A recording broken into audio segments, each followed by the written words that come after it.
Good morning. Welcome to the Kate Shepherd Elementary Newscast.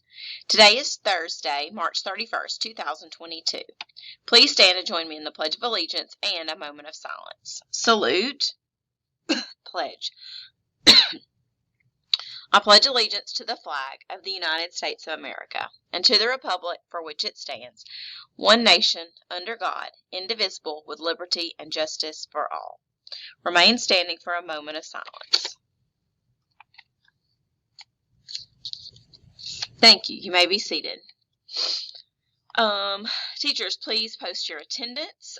PST documentation should be current. We're just finishing up those PST meetings.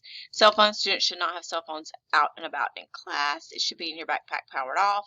And outerwear, make sure your outerwear meets uniform guidelines. No hoodies. Late duty today is Miss Washam No, today is Miss Wolf. I'm sorry. Today is Miss Wolf, and I believe Friday is Miss Heichman.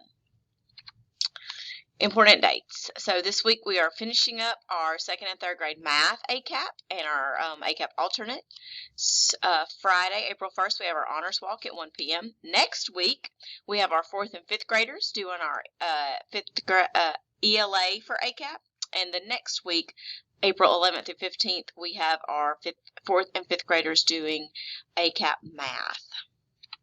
That's all for today's news. Have a thankful Thursday, Kate Shepherd.